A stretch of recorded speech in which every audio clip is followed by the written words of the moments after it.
And we are live. Good afternoon, future CMU Chippewas, and welcome back to Central Michigan University's virtual Fire Up Friday.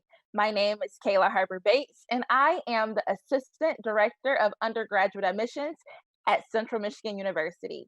Not only do I have the pleasure of working for this fine institution, but I am also a very proud and very fired up two-time graduate of CMU. The Office of Undergraduate Admissions would like to thank you so much for tuning in to our fifth Fire Up Friday, where today we will be featuring the Office of Scholarships and Financial Aid. During the entirety of this live stream, feel free to post your questions that you may have in the comment section below. I will have my fellow admission colleagues, Patricia Young, Catherine Ranzenberger, and Jill Irving, who will be in the comment section to provide answers for you. Additionally, we will have mini Q&A portions where you are able to ask the Office of Financial Aid and Scholarships any questions that you may have as well. As always, the goal is to get you fired up as we bring CMU into your home virtually.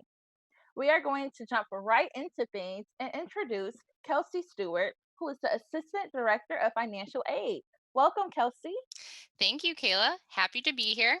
As Kayla said, my name is Kelsey Stewart. I'm the Assistant Director of Financial Aid here at CMU. I've worked for CMU for about 6 years now, and 2 years ago graduated with my master's from CMU, so I'm also an alumni.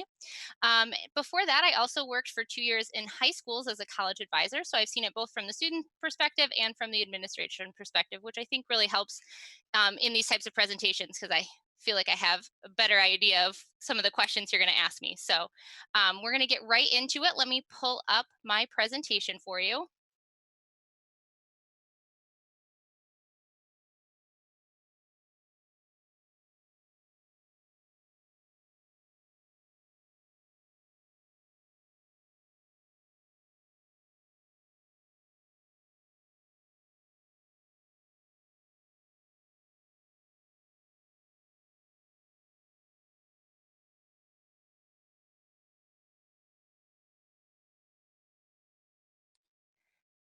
Okay, in our first section, we're going to talk about the different types of financial aid that's available to students and how to read your financial aid offer from CMU.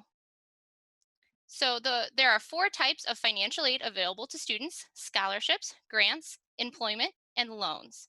The first, of course, are scholarships, which are free money based on a variety of different things, sometimes based on merit, like GPA and standardized test scores, sometimes based on athletics, area of interest, where you're from, or your major, or other things like that. Grants are actually also free money, but instead of based on one of those other criteria, they're based on financial need as it shows up on the FAFSA. There are also, of course, employment opportunities on campus.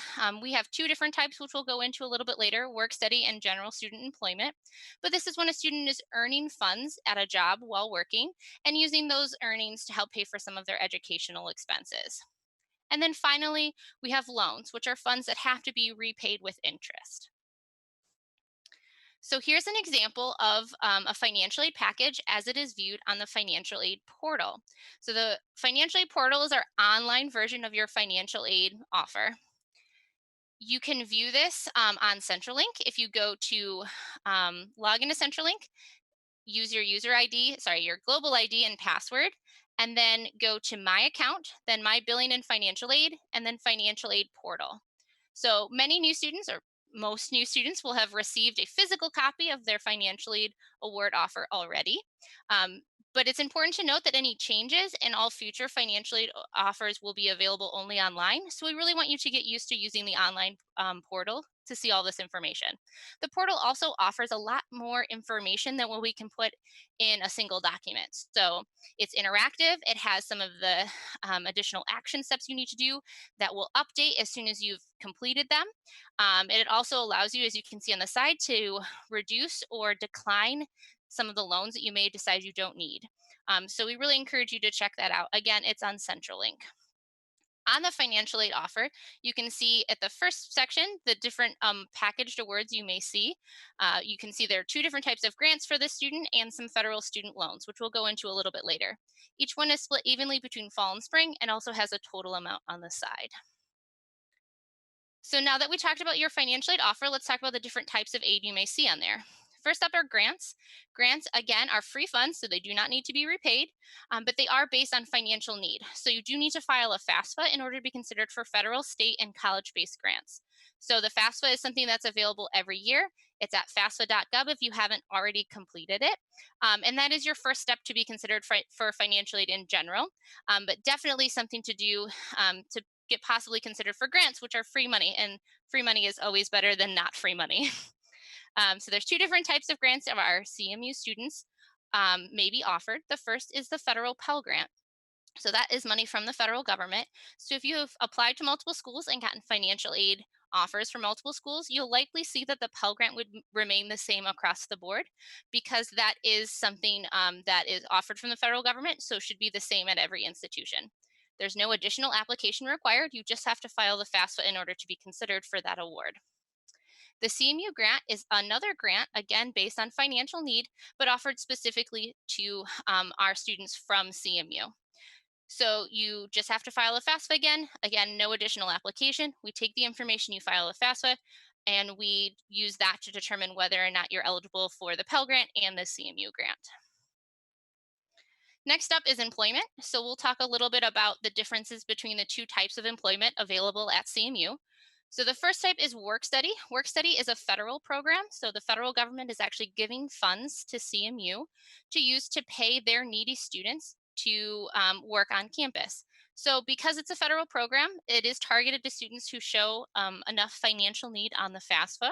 So you do need to file a FAFSA to be considered for work study, and it is also factored into the financial aid package. So some students may see a federal work study allotment on their financial aid offer. It's important to note that that just lets you know that you are eligible for work study and how much maximum you could earn in a work study position. But in order to actually get any funds from the work study program, you have to apply for a work study position and get hired. And then you would get paid every 2 weeks for the hours you worked, just like any other job. And that paycheck goes directly to you. It doesn't go to your student account or anything like that. It goes directly to you to use for whatever expenses you may have. So it is important to know if you see those funds on there, that just acts as the maximum. It doesn't necessarily guarantee you that you will earn that much money, but it does let you know what you could earn in a work study position. The other type of job on campus is general student employment. So this is just a regular job on campus. It is not paid for by the federal government. It's generally paid for by the department you're working for. Because of that, it doesn't require that you have a certain amount of need on the FAFSA. It actually doesn't require a FAFSA at all. And it is not factored into the financial aid package. So a student who isn't eligible for work study for whatever reason could still apply for a general student employment job. We also call it GSA. Students who are eligible for work study could actually apply for either type of position. And we do encourage you, if you're interested in working while you're on campus, to apply for jobs through the Student Employment Services website. The Student Employment Services website is found on CentralLink. The applications for next year aren't quite open yet, but I would definitely check back in the next few weeks because they'll likely start opening. And I do know that they continue to add jobs as soon as they're available. So definitely check that out because the earlier you apply, the better chance of you finding the job that you're interested in. Finally, we have federal student loans, which of course are funds that have to be repaid with interest. There are two types of federal student loans available to students. So these loans are entirely in the student's name. They do not require any kind of parent participation other than parent is likely needed on the FAFSA in order to file for financial aid in general. But parent is not co-signing on these loans. They have the same interest rate. So this year, the interest rate is 4.529%. That interest rate will be slightly different by the time you start school in the fall because they do set that rate. The federal government sets that rate over the summer, but it'll likely be somewhere close to that, maybe a little higher, maybe a little bit lower. Whatever that interest rate is, that will remain fixed for the life of the loan, which means when you take out that loan, the interest rate will remain the same until you fully pay it off. So, however long it takes to pay off that loan, that interest rate remains the same. Um, the you are not required to make any payments on federal student loans, either the subsidized or unsubsidized loans, until after you graduate or stop attending college at least half time. They also give you a 6 month grace period after you graduate or stop attending at least half time, where you're not required to make payments as well. So, generally, it's about 6 months after you graduate before you're required to make payments on those loans. The difference between the two is the subsidized loan requires a certain amount of financial need on the FAFSA, and the benefit of the subsidized loan is it does not accrue interest while you're in school. So that whole time that you're in school, you're not adding interest onto your loan. The unsubsidized loan, on the other hand, does not require any type of financial need. Again, you still have to file the FAFSA, but you don't have to show any financial need on the FAFSA to get that loan. But interest does accrue from the time you take out the loan. Again, not required to make payments on it. You can make payments on the interest portion if you choose, but you're not required to until after you graduate or stop attending at least half time. Federal student loans require you do some activation steps before you receive your first loan. Those are completed entirely online on the federal government's website, studentaid.gov. The two steps are a master promissory note and loan entrance counseling. We have a lot more information about how to fill out those steps in a video on our website called How Do I Get My Student Loans? So if you're interested in that, I definitely encourage you to check that out as soon as you want. So that concludes the main part of the presentation. You can see our phone number and email address on here if you have any personal questions, certainly, and any questions after this. Before we get to the question section, I know a lot of people are going to have some questions about this, so I'd like to just address it right now. We know that financial aid is based off of 2018 tax information, which by the time we start in the fall is 2-year-old information. Especially with the current crisis, we know that a lot of family situations have really changed quite a bit in that time period. So I want to let you know that if your family has lost a job, had a dramatic decrease in income, we do have a process for us to consider possibly reevaluating that financial aid offer based on your current information. We can't change it in every circumstance. There are some rules we have to follow, but we really encourage you to reach out to us to discuss that. So you can email or call us, set up an appointment, and we can discuss that with you. It does take about 10 weeks of that loss of income for it to really make a difference on the financial aid package. So we do wait for that time period to actually start being able to consider that. But we would encourage you to reach out so that we can discuss that option with you as soon as possible. So now I think we can turn it over to any questions there may be.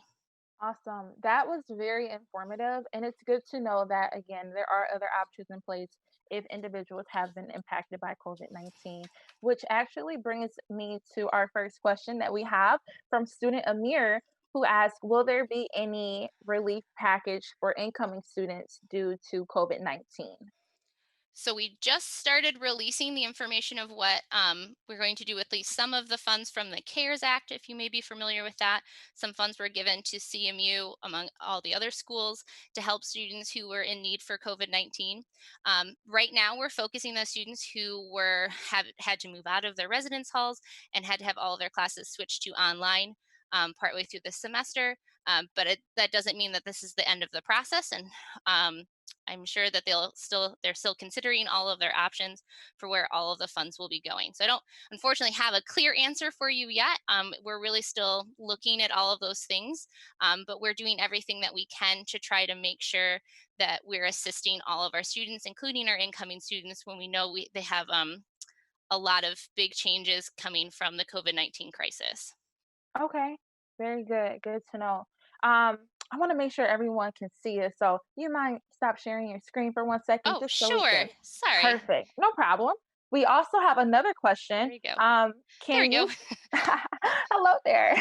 Can you talk to us about what students should do if they have external scholarships from places other than CMU? So how do they get applied to the students' accounts? Oh, perfect. That's a great question. So, the first thing we ask you to do is when you have been awarded an external scholarship, basically anything that's not from CMU, we ask you to go onto your financial aid portal and towards the bottom, so after those packaged awards that you saw in the presentation, towards the bottom, you'll see an area that says like other awards. There's a spot where you can add an estimate of whatever scholarship you have that will be coming in. So you'll tell us the amount, and you'll tell us the name of the scholarship, and we'll actually add that as an estimate to your financial aid offer and make any adjustments to your offer we may need to do. So sometimes or most of the time, it's just adjusting the loans that you may be offered. Um, we will do that, and then that will kind of already be factored into your financial aid offer. And then eventually they'll end up having to send CMU those funds. So those scholarships generally process through the financial aid office. So the donor will likely ask you to provide some information. So you'll tell them that you're attending CMU. You'll want to tell them your 6-digit student ID number so they can put that in the information, and they generally cut us a check. They mail that to us, and then we process the scholarship, the actual funds in the scholarship, with the rest of your financial aid once that check comes in. Perfect. We have another question coming in from Okay. student Catherine, who asks, do I need to wait to file for loans on the federal website to wait for my financial aid offers to be updated? To wait for your financial aid offer to be updated. So do I So, need to wait to file for the loans on the oh, federal website? you certainly don't have to. So the activation steps, the master promissory note and loan entrance counseling, is just a single step to be able to access any loan funds. You don't have to have decided how much loans you want, or even if you want loans this year, Hmm. to complete those steps. So you can certainly complete that at any time. If you haven't received a financial aid package and you've completed your FAFSA and send it to CMU a few weeks, within the last, like, I guess, longer than 2 or 3 weeks, I would definitely Hmm. reach out to our office because we have created packages for new incoming students and transfer students, and we've been doing that for a while now. So if it's Okay, been that long, then we just want to check in on it and make sure we're not missing anything. good to know. Good to know. Awesome. We have another question from student Amir who asks, when is the deadline to accept the grants and loans from CMU? So grants don't really require any kind of acceptance process. They're free money, so we assume that if you're offered them that you'll want to take them. The loans actually also don't require any active acceptance other than completing your activation steps. But if you want less than what we've offered you, we do ask you to reduce or cancel those loans. And again, you can do that on the financial aid portal. You can also do that by emailing our office, because at some point over the summer we'll have to stop allowing that option online, and then you can just email Mhm. us and we can lower or cancel your loans at that time. But once you've activated your loans, we are going to assume that you want the full amount of your loans unless you tell us otherwise. Okay, perfect. And then I believe this is the follow-up question from Catherine, who Okay. is just clarifying Sure. clarifying that if I'm getting scholarships from other places outside of CMU, do I need to wait to file for those loans? Should I wait or should I go ahead and? Oh, yes. We will, if there is not space in your financial aid offer for all of your loans after your outside scholarships, we will reduce those. So if you think that you will end up having to take out any loans, I think it makes sense to activate them now and know that we will reduce your loans if there is not space for all of them in your financial aid offer once we get those other scholarships in. And then certainly if you still don't want even what we are allowing you to keep of those loans, you can reduce them with us. Perfect. Okay. Okay. Hopefully that helps. Hopefully Let us that know. covers Right. it. Let us know, Catherine, if you have any additional questions following that one. But right now, it looks like we have a little wait. So I'm going to go ahead and pass it back to you, Kelsey, and then we can start part two. Okay, perfect. So now we're going to go on to the second half of the presentation. So let me pull that up on my screen.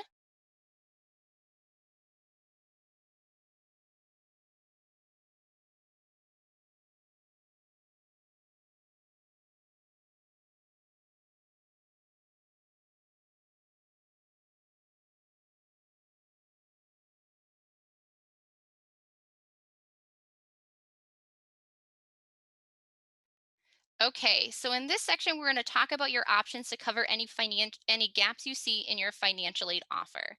So some students will look at their financial aid offer, see the cost of attendance, and if you subtract out the scholarships, grants, and federal student loans that you're offered, you may see there's still a gap in getting up to that full cost of attendance. So in this section, we'll talk about what your different options are to cover that gap. So your first option is, of course, to pay out of pocket. We realize that it's not a realistic option for everyone, especially in these hard times, but we really want to point out this option so you know that it's available to you. If you want to pay out of pocket, the due date for fall tuition and room and board charges is November 1st. We did push that back after the COVID-19 crisis to give people a little bit more time to make those payments if you are going to be able to make some of your payments out of pocket. So you can pay in person once we open back up in person again, or you can pay online through Quick Pay, which is available on CentralLink. by that due date. So lots of options to pay out of pocket. Also for spring semester, which has a separate due date, that will likely be around February 1st as well for your spring tuition and room and board. You can also choose to pay with with our automatic payment plan. So that payment plan allows you to spread your payments out over a little bit, spread out more longer period of time than you would otherwise have.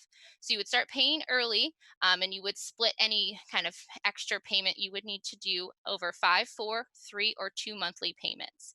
It does cost $25 to enroll, but once you sign up for that, it will you'll estimate out your costs that you have out of pocket, and it will then it will split that amount up into however many months you're doing it over, and will pull those payments automatically out of your bank account on the due date. So the first ones will be based off of the estimate, but once we get into the semester and actually know what your exact charges are, it will adjust it so that it will perfectly match what's on your balance. So at the end of the payment plan, the balance on your account would be zero. So that's another option to spread out your payments a little bit more if you're paying out of pocket. If paying out of pocket isn't an option for you, there are some additional loan options. So the two main options are the Parent Plus loan or a private student loan. We always encourage you to take out the federal student loans that are available to students before considering these options, because both of these options generally have higher interest rates and less favorable repayment options than the federal student loans available to students. But federal student loans for students are very limited, so sometimes one of these other options is necessary to cover the gap. The first option, the Parent Plus loan, is a credit based loan from the federal government that is in the parent's name. So it's important to note that that loan is for parents to apply for, and parents are then required to repay that loan. It is in their name. They do have to qualify based on credit to receive it. So the application will run a credit check and determine whether or not a parent is approved or denied for the Parent Plus loan. But it is backed by the federal government. The interest rate for that loan for this year is about 7%. Again, the interest rates for next school year will be slightly different because that is set over the summer, but it'll probably be somewhere in that range. But you can see that because the federal student loans were only 4.5%, the Parent Plus loan is quite a bit higher in the interest rate. It is also still a fixed interest rate, though, so again, that will stay the same for the life of the loan. You can use the Parent Plus loan if approved to cover those gaps because the amount is based on what is left in your package. So they'll take the cost of attendance, subtract out all of your other financial aid, and whatever is left is the maximum amount you can use. You can take out a Parent Plus loan for. You don't have to take out that full amount if you don't need all of it, but that's where it'll max out for. So it can be useful to cover that gap. If parents are interested in that, the application is actually already available online. And if you are interested in that option, we do suggest that you file fairly soon just to know for sure that you are approved and that you will definitely have that option available to you. So you can apply online at studentaid.gov, same place that students activate their student loans, but this would be parent logging into that to apply for that. And then you also complete a master promissory note at the same website. The other option, a private student loan, is a loan through a private company or bank. So it's not backed by the federal government. So because it's from a private company or bank, the terms and interest rates are really going to vary, and they're often going to vary based on the borrower and co-signer's credit score. Um, Also, some private loans will offer a variable interest rate. Many offer fixed interest rates, which are the same as the federal loans, but some do offer that variable interest rate, which means that the interest rate could change at any time. So it may start out low and may look very appealing because it's starting out pretty low, but it's important to note that if it is variable, it could change at any point. So you need to keep that in mind. One benefit that families may find with the private loan is the student can be the primary person on the loan, though they will generally need a cosigner with good credit in order to be approved for that loan. So the student could be the main person on the loan with someone else co-signing. That co-signer is often parent, but it doesn't necessarily have to be. So some families feel more comfortable having the student take out the loan with a parent as a co-signer as opposed to a parent taking out the loan, which is the case in the Parent Plus loan. If you're looking for more information about what to look for in private loans and how to search for that, you can search private loans in CentralLink and you'll find our private loan page on our financial aid office website. There's lots of information about what to look for when you're searching for private loans, along with a long list of different lenders and some of their general terms. And those are all lenders that CMU students have used in the past.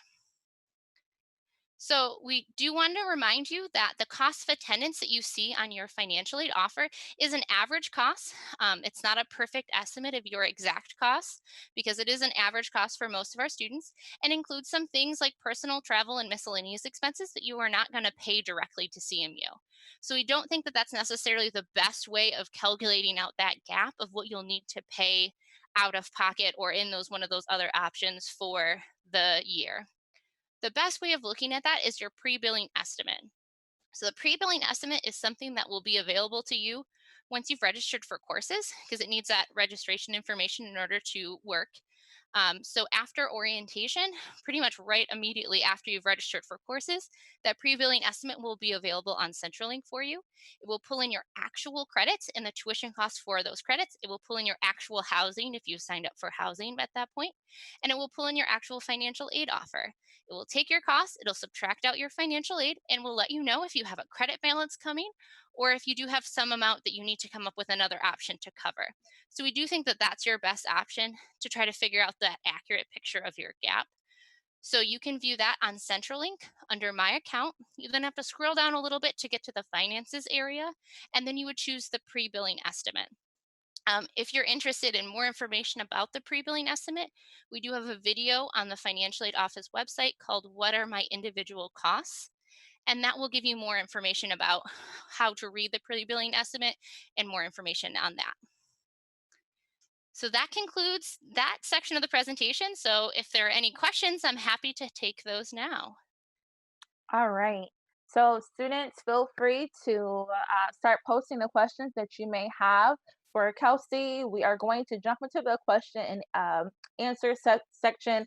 So again, any questions that you want to know right now, personally from Kelsey, representing the Office of Financial Aid and Scholarships, let's go ahead and begin posting those. While you all are taking the time out to do that, I'm going to show you some additional admission notes and then we'll again get right into that next portion.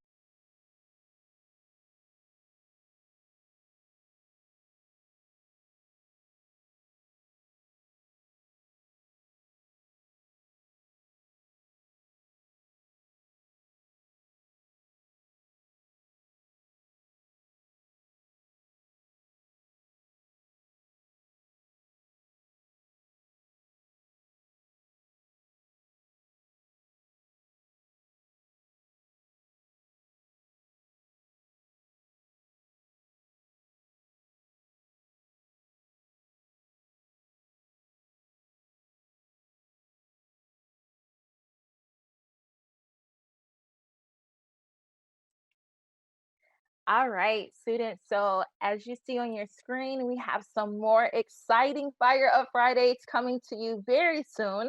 Our next Fire Up Fridays, our next two Fire Up Fridays are going to be our Decision Day celebration. So we know today is May 1st, but we will be celebrating you committing to Central Michigan University next Friday and the following Friday after. So you want to join in. It's going to be really exciting. We're going to get you fired up. Definitely tune into those next two sessions. After that, on May 22nd, we're going to bring in the Office of Study Abroad as well as talk about alternative break programs. So, excuse me, I highly recommend tuning into that one as well. If you are interested in studying abroad, during your time at CMU, and something I had the chance to experience, I want you to tune into that one as well. Next, we have on May 29th, we're going to talk about our living and learning communities as well as on June 5th. So our living and learning communities will be broken up into two different sections. So in the first one, we're going to have the business residential college. We're going to have the Education and Human Services Residential College, and then we're going to have the Health Profession Residential College as well. And then in the second session, we're going to have the Multicultural Advancement and COFER Living and Learning Community. We're going to have the Public Spirited Residential Community, and then we're going to have the Science and Engineering Residential College. So again, these are you all. You have to tune in. Like they're going to be so good. All right. So make sure you tune in for that. Additionally, if you have any questions for admissions, always a reminder that we are open Monday through Friday, 8 a.m. to 5 p.m., and there are multiple methods to get in contact with us. You can visit our website, you can send us an email, you can call us, or my favorite one, my personal favorite, is going to be scheduling a one on one appointment with any admissions representative. So that could be myself, any of my colleagues. You'll have 30 minutes to have either a virtual one on one. We can call you, but this is going to be the opportunity to get all of your admissions questions answered. A one on one session, highly recommend doing that. And you can sign up to have a one on one appointment at admissions.cmish.edu/meet your rep. All right. So I see questions are beginning to flood the comment section. So, Kelsey, are you ready? I'm ready. All right. So, our first question is, what are some common mistakes that incoming freshmen make when it comes to financial aid? Oh, that's a great question. So I think the first one is assuming that they need all of everything that's listed on their financial aid offer to have to get up to that full cost of attendance. Many people need most of it, but maybe not all of it. So I do think that it's really important to consider that even if you have to take out a private loan or a Parent Plus loan, that maybe you don't need that full amount because those are pretty high interest rate loans. You really want to keep not take as much as only take the amount that you need Mhm. because that's just more and more interest adding onto the loans. I think one mistake that freshmen do, especially in their freshman year, is stop applying for scholarships. So I feel like high school seniors really get pushed really hard to apply for scholarships, but then once they get to school, everything just falls off. And we do want you to obviously concentrate on your education, but there are additional scholarship opportunities available to returning students that people don't think about applying for. So, our departments have scholarships that often open in January. So, especially as you move along, you may see, like once you've declared a major or interested in a department, you can apply for scholarships through them. We have some scholarships for continuing students. Actually, Scholarship Universe is our scholarship application for our donor-based scholarships. So that's the annual and endowed scholarships. So, people have donated money to CMU to give out scholarships under whatever criteria they set. That is actually open right now. It's at Scholarship Universe. You can find the direct link because you do have to go through the CMU page to get to it on the main page of the financial aid office. And that is open for our applications until May 31st. So normally that would open in January when those departmental scholarships are open and be closed about March 1st or April 1st. That's often when departmental scholarships close. But this is our first year for it, so it got pushed back a little bit. But that's great news for you because you can still apply for that. So we really encourage you to check that out. And that's also something you'll want to keep coming back to every year. There's definitely some scholarships for new incoming freshmen, but there are also a lot of scholarships for current returning CMU students. So we definitely encourage you to do that as well. And then I think those are the two big ones. Those are very big, but very good. Wow, great advice. Thanks. All right. So our next question comes from Taryn, who asked, "I deferred my housing payment, and they said Mhm. it was deferred until the fall. What day will that end up being due?"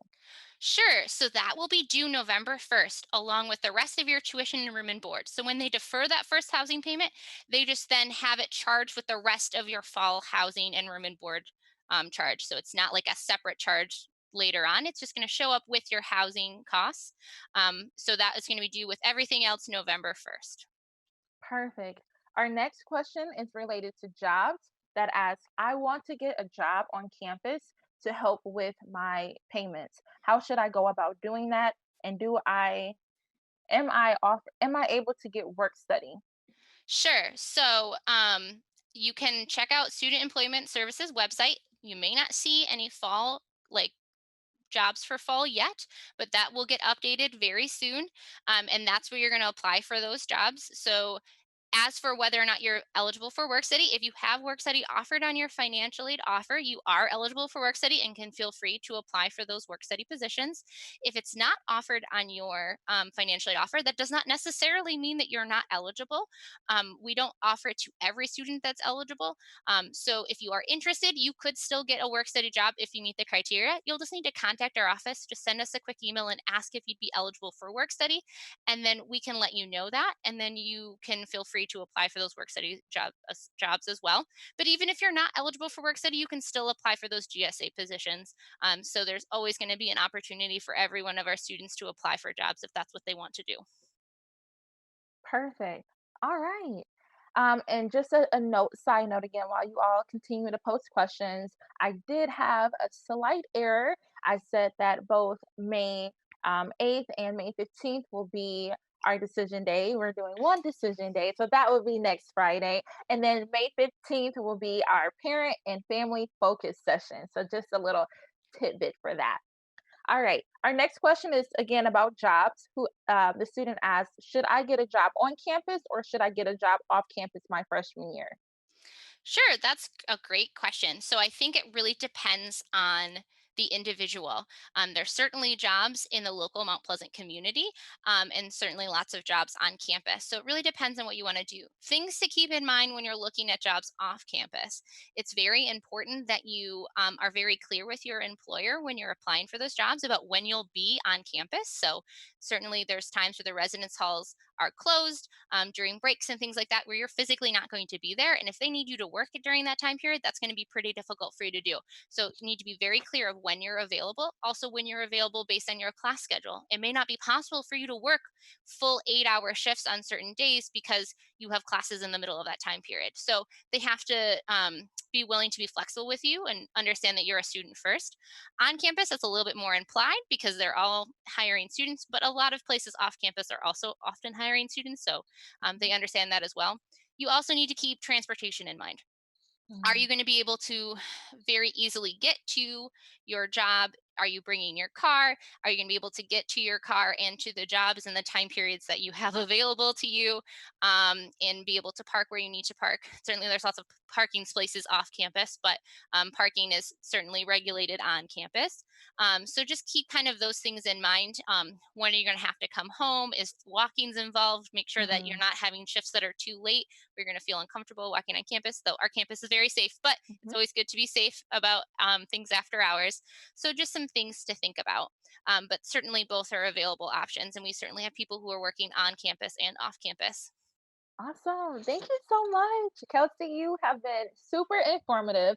This was very helpful. And so we thank you so much for joining us. At this time, I'm not seeing any more questions. So, Great. again, students, if you do have additional questions or personal questions that you want to ask Kelsey and her team, as she mentioned, they are taking appointments, correct? Yes, we can do virtual appointments. So just like admissions can, you can schedule an appointment with us and ask to do a virtual appointment, something similar to this, where you'll get to see our faces and we'll get to see your faces.